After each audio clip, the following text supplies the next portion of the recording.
Hello students, mathematical tools में function और angle theta का बेसिक आइडिया होने के बाद आज हम एंगल थीटा के लिए 6 बेसिक ट्रिग्नोमेट्रिक फंक्शन या 6 बेसिक ट्रिग्नोमेट्रिक रेशियो के बारे में स्टडी करेंगे।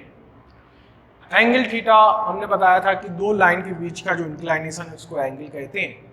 इसमें एक लाइन जो principal positive direction of X axis होती है उसको लिया जाता है, दूसरी कोई भी लाइन हो सकती है जो एक्स एक्सिस से कुछ एंगल बनाती है। एक्स एक्सिस से अगर एंगल को अगर अपन एंटी क्लॉकवाइज डायरेक्शन में मेजर करते हैं तो उसको पॉजिटिव बोला जाता है, और क्लॉकवाइज डायरेक्शन में अगर मेजर करेंगे तो वो नेगेटिव बोला जाता है। ठीक है, यहाँ पे एक पॉइंट P अपन ने लिया है R रेडियस के सर्किल पे। एक पॉइंट P इस सर्किल पे वेरी कर सकता है, उसके करस्पॉन्डिंग उसको P से मिलाने वाली लाइन ये मूव कर सकती है, इसलिए एंगल थीटा चेंज होगा। एक्स एक्सिस फिक्स रहेगा लेकिन ये जो OP लाइन है वो वेरी करने से थीटा चेंज होगा। तो थीटा अपना एक वेरिएबल है, उसके करस्पॉन्डिंग अपने कुछ फंक्शन डिफाइन किए जाते हैं ट्रिग्नोमेट्रिक में, वो 6 बेसिक ट्रिग्नोमेट्रिक फंक्शन कहलाते हैं। उनको रेशियो भी बोला जाता है, वो अभी क्लियर हुआ कि रेशियो भी क्यों बोलते हैं, है ना। तो इनको डिफाइन करने के लिए अपन क्या करते हैं, पॉइंट P से एक्स एक्सिस पे एक परपेंडिकुलर ड्रॉ किया अपन ने, एक फुट ऑफ परपेंडिकुलर M है मान लिया, तो OMP ये जो एंगल है ये 90 डिग्री का एंगल हो जाएगा। अब इस वाले ट्राइंगल में अपन देखें, ये हाइपोटेन्यूज है इस 90 डिग्री के सामने वाला जिसकी लेंथ R है, और जो OM है वो उस पॉइंट P का x कोऑर्डिनेट हो जाएगा, दिस विल बी x, और जो MP है उसकी जो लेंथ है वो y हो जाएगा।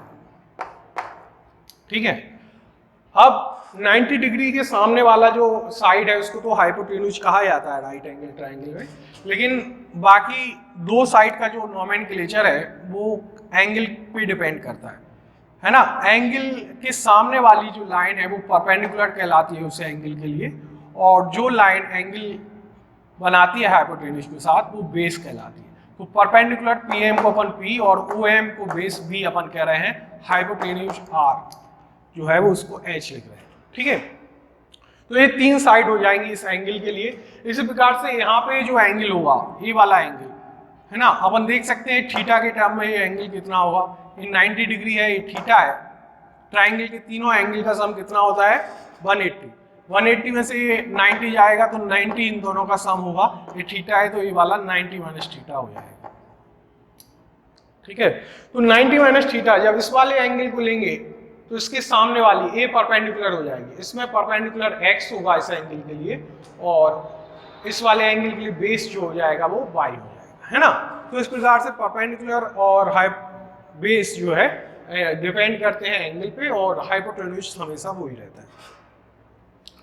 तो अब ये जो 3 साइड अपन को मिल रही है राइट एंगल ट्राइंगल की, इनमें से एक बार में 2 साइड का रेशियो लेकर के जो अपन को नंबर मिलेगा वही 6 बेसिक ट्रिग्नोमेट्रिक रेशियो या वही 6 बेसिक ट्रिग्नोमेट्रिक फंक्शन कहलाते हैं, है ना। इनको अब डिफाइन कैसे किया गया है, जैसे साइन थीटा की बात करें तो साइन थीटा को डिफाइन किया गया है perpendicular upon hypotenuse.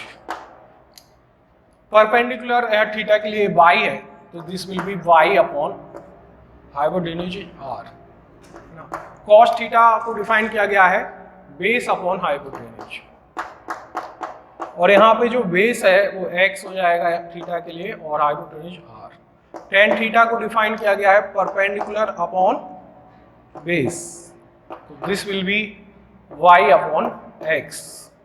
Cot theta को डिफाइन किया गया है टेन का रिवर्स b पर बेस अपॉन परपेंडिकुलर, तो this will be x upon y। Sec theta is the reverse of cos theta, है ना। सेक थीटा किसको बोल रहे हैं, सेकेंड ऑफ थीटा, ये इसके कंप्लीट नेम है। Sine of theta sine theta, cosine of theta cos theta, tangent of theta tan theta, cotangent of theta cot theta, secant of theta sec theta, और sec theta reverse of cos होता है, that will be h upon b। तो ये जो अपना निकल के आएगा r अपॉन x, और कोसेकेंट ऑफ थीटा या cosec theta this will be reverse of sine, तो h upon p and it will come out to be r upon y। ठीक है, तो इस टाइप से इनकी डेफिनेशन हो जाएगी। अभी जो एंगल है हमने केवल इस क्वाड्रेंट में देखा है थीटा को एक्स और वाई के टर्म में, एक्स वाई और आर के टर्म में। फर्स्ट क्वाड्रेंट में ये राइट एंगल ट्राइंगल के अपन को एंगल दिख रहे हैं, लेकिन ये जनरल डेफिनेशन है। एंगल अपना ऑब्ट्यूज एंगल भी हो सकता है। थीटा की अगर अपन बात करें तो जब पॉइंट P यहाँ पे होगा एक्स एक्सिस पे, मान लेते हैं ये वाला पॉइंट A है और ये वाला पॉइंट B है, जब जो पॉइंट P ऐसे चल करके A पे आ जाएगा तो एक्स एक्सिस से जो OP लाइन है ना, वो कितना एंगल बनाएगी, 0 डिग्री एंगल। ये लाइन दोनों सेम आ गई। और जब यहाँ आ जाएगा B पे आ जाएगा पॉइंट P चल के, तो ये OP जो है यहाँ पे पहुंच जाएगी OB की जगह पे, और एक्स एक्सिस और इसके बीच का एंगल 90 डिग्री हो जाएगा। तो थीटा की दो वैल्यू अपन को दिख रही है, 0 और 90 यहाँ से। अब ये 90 से बड़ा भी हो सकता है ना, तो 90 से बड़ा के लिए भी यही डेफिनेशन रहती है।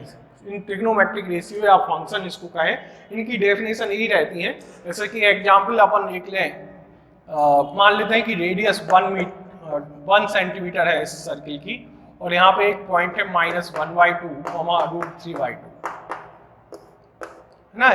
इस टाइप से एक पॉइंट ले लिया, यहाँ पे Q पॉइंट ले लिया, और उसके करस्पॉन्डिंग ये वाला जो एंगल है ये अल्फा है। अब अपन से पूछा जाए कि साइन अल्फा बताइए, है ना। तो साइन अल्फा की डेफिनेशन अपन ने क्या पढ़ी, परपेंडिकुलर अपॉन हाइपोटेन्यूज। ठीक है, ये तो राइट एंगल ट्राइंगल के लिए हो गया। इन जनरल जो अपना जो XY प्लेन है उसमें यूनिट रेडियस का या किसी भी रेडियस का सर्किल बना रहे हैं, उसकी करस्पॉन्डिंग जो अपनी डेफिनेशन होगी वो y/r होगी।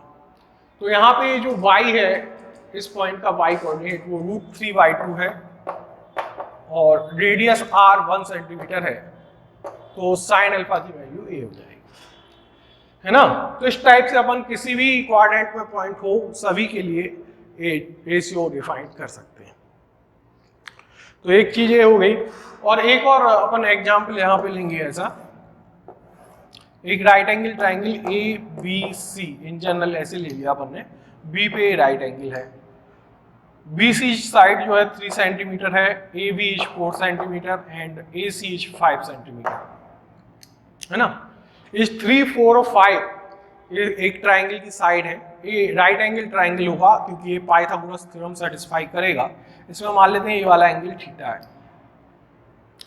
तो इस एंगल थीटा के लिए अपन को सभी रेशियो बताने हैं। मेनली अपन 3 की बात करेंगे, साइन थीटा, कॉस थीटा और टेन थीटा।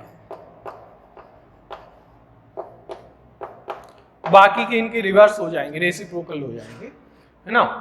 तो साइन थीटा की डेफिनेशन क्या पड़ी है, परपेंडिकुलर अपॉन हाइपोटेन्यूज। तो यहाँ पे इस एंगल के लिए सामने वाला परपेंडिकुलर क्या होगा, 4 हो जाएगा, 4/5 साइन थीटा की वैल्यू ये आ जाएगी। कॉस थीटा की डेफिनेशन बेस अपॉन हाइपोटेन्यूज, तो ये हो जाएगा 3/5, और tan theta is perpendicular upon base, तो ये 4/3 हो जाएगा, है ना। तो ये राइट एंगल ट्राइंगल में अपन किसी भी रेशियो को निकाल सकते हैं अगर अपन को साइड पता है। इन जनरल जितने भी ऐसे ट्राइंगल हैं जिनमें साइड का रेशियो 3:4:5 है, वो रेशियो जैसे 6 और 8 और 10 ये वाली साइड है अगर, है ना, तो भी इनका रेशियो ये आएगा। तो ऐसे सभी सिमिलर ट्राइंगल में ये जो 4 सेंटीमीटर 4 रेशियो वाली जो साइड के सामने वाला एंगल हुआ, उसको जब मेजर किया गया तो थीटा कितना निकल के आया, 53 डिग्री। और जो छोटी साइड के सामने वाला छोटा एंगल जो होगा, इसको थीटा के टर्म में अपन लिखें तो 90 माइनस थीटा, है ना। तो 90 माइनस थीटा ये अप्रॉक्सीमेटली ये निकल के आएगा, ये अप्रॉक्सीमेट वैल्यू है ये 37 डिग्री, है ना, ये हो जाती है। अभी अपन ने साइन थीटा निकाला यहाँ पे 4/5। अब अगर पूछा जाए कि कॉस ऑफ 90 माइनस थीटा ये कितना होगा, है ना, इस एंगल के लिए कॉस निकालना है। तो इसके सामने वाली ये तो परपेंडिकुलर होगा, बेस क्या हो जाएगा, ये वाली साइड इस एंगल के लिए ये वाली साइड बेस हो जाएगी। और कॉस की डेफिनेशन क्या है, बेस अपॉन हाइपोटेन्यूज। तो बेस अपॉन हाइपोटेन्यूज यहाँ पे लगाएंगे तो 4/5 आएगा। तो cos 90 माइनस थीटा की जो वैल्यू है वो भी 4/5 निकल के आएगी, है ना। तो इस टाइप से अपन देखेंगे कि किसी भी एंगल थीटा के लिए sin theta cos 90 minus theta होता है, in the same way cos theta will be sin of 90 minus theta, है ना। तो इस टाइप से अपन देख सकते हैं। ये कंप्लीमेंट्री रेशियो कहलाते हैं, साइन का कॉस, कॉस का साइन है, और टेन का कॉट, कॉट का टेन, सेक का कॉसेक, कॉसेक का सेक, ये कंप्लीमेंट्री है, ठीक है। तो ये ट्रिग्नोमेट्रिक फॉर्मूला आइडेंटिटी भी अपन साथ में आगे देखेंगे इसमें।